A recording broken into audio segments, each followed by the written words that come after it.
পাশের বাড়ি 10 তলা হয়, আমার বাড়ি 5 তলা হয়। আর এটার কারণ একটাই, তার টাকার বস্তা, তার ঘুষের বস্তা যত বড় তার বিল্ডিং তত বড় হয়, যার ঘুষের বস্তা যত ছোট তার বিল্ডিং তত ছোট। আমরা কি আলাদা মানচিত্রের? আমরা তো একই মানচিত্রের ভেতরে।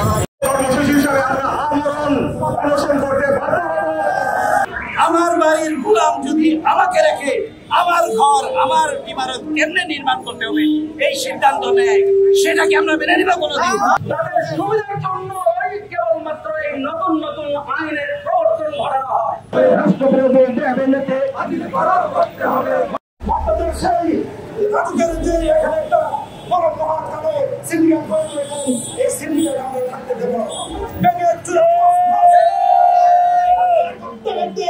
আমরা বিচ্ছিন্ন ছিলেন, চেকাটা ব্যক্তি যান, ওইটা ব্যক্তি যান, জেলার বাইরে দেখাতেন, আইনের বাইরে দেখাতেন। আমরা বিচ্ছিন্ন নয়, আমরা ঐক্যবদ্ধ, আমরা একত্রিত হয়েছি। এই ঐক্যবদ্ধ শক্তি মোকাবেলা করার শক্তি আপনাদের এই ঐক্যবদ্ধ শক্তি প্রতিরোধ করার, এই ঐক্যবদ্ধ শক্তিকে মোকাবেলা করার দুঃসাহস দেখাবেন না। আপনারা যদি দুঃসাহস দেখান তাহলে আপনাদের এই দুঃসাহস টিকবে না। আমরা গুলির সামনে দাঁড়িয়ে হলো আমরা এই অবৈধ তাদের স্বৈরাচারদের সেই দূষণদের দেহকে আমরা বাস্তবায়ন করতে দেব না।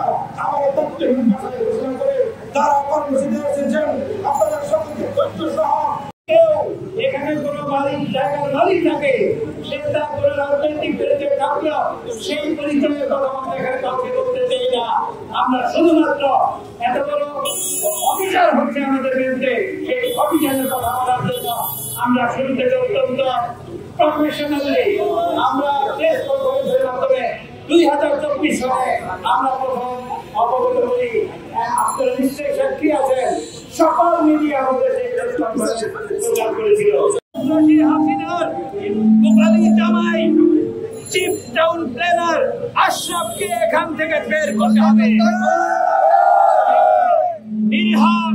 নিরীহ নির্যাতিত মানুষের রক্ত পানি করার টাকা দিয়ে বিল্ডিং নির্মাণ করতে আসেন, তাদের থেকে ছাড়া কোন প্ল্যান বাস্তবায়ন করতে দেন। ঢাকা শহরের জায়গার মালিক আমার বাড়ির গোলাম যদি আমাকে রেখে আমার ঘর আমার ইমারত কেমনে নির্মাণ করতে হবে এই সিদ্ধান্ত নেয়, সেটাকে আমরা মেনে নিব কোনোদিন? মেনে নেব না। আমাদের ট্যাক্সের টাকায় এই সমস্ত সমাজ বিরোধী স্বৈরাচারী দূষণদের প্রেতাত্মারা এখানে তাদের ছড়ি ঘুরাবে, এটা ঢাকা শহরের 2 লক্ষ বাড়ি আমরা কেউ মেনে নেব না। আইন আমরা চাই না, আমরা পুরনো আইনে ফিরে যেতে চাই। কারণ আপনারা শুনেছেন যে পাশের বাড়ি 10 তলা, আমার বাড়ি কেন 5 তলা হবে। সুতরাং পুরনো আইনে ফিরে যেতে আমাদের কোনো বাধা থাকবার কথা না। যারা এই বাধা দেয় তারা একটা স্বার্থন্বেষী মহল, তাদের সুবিধার জন্য কেবলমাত্র এই নতুন নতুন আইনের প্রবর্তন ঘটানো হয়। সুতরাং আমরা কোনোভাবেই নতুন কোন আইন চাই না।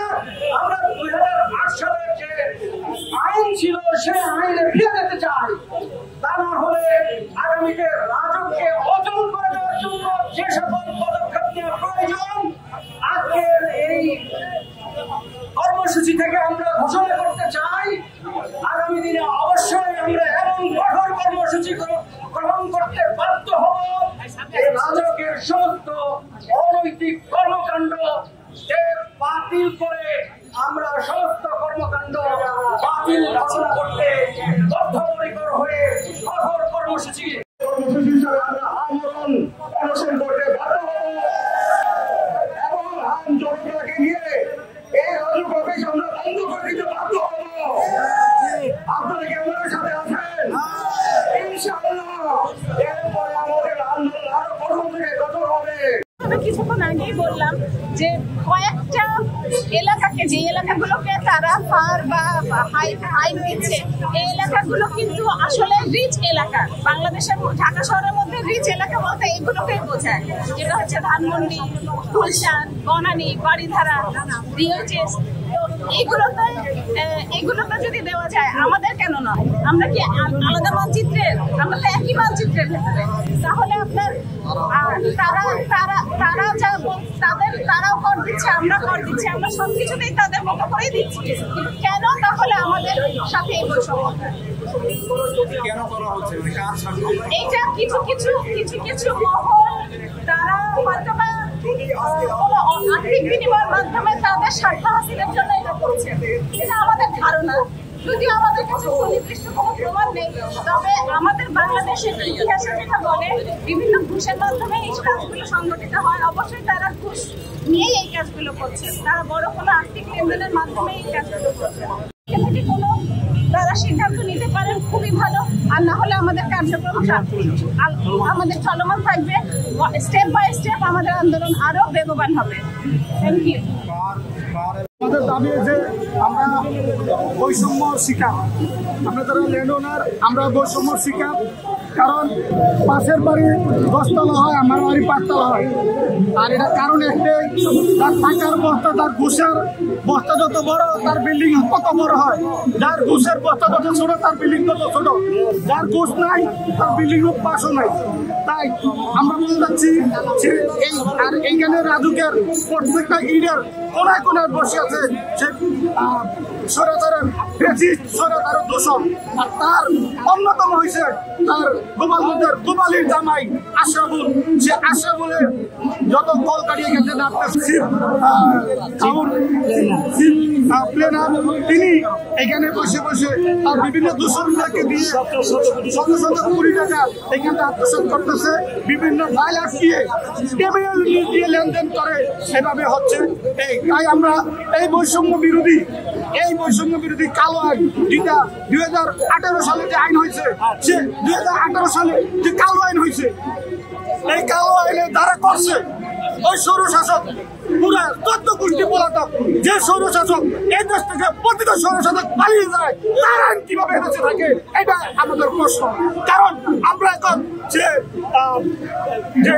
বৈষম্য বিরোধী এত বড় একটা আন্দোলন হয়ে গেল, আমাদের ছেলেমেয়েরা রক্ত দিল, আমাদের রিক্সা শ্রমিক, বাস শ্রমিক, গার্মেন্ট শ্রমিক, ট্রাক শ্রমিক, ভাড়াটিয়া, বাড়িওয়ালা সকল দেশ জনতা রক্ত দিল, নিজের জীবন দিল এই বৈষম্যের বিরুদ্ধে। তাহলে এই জন্য কি আমরা আমাদের ছেলেমেয়েরা রক্ত দিয়েছে? কেউ 10 তলা করবে, কেউ 5 তলা করবে, যার টাকা আছে সেই 10 তলা, যার টাকা নেই তার 5 তলা। এই জন্য আমরা এই বৈষম্য বিরোধী আইন আমরা অনন্তরূপে বাতিল করতে হবে, বাতিল চাই।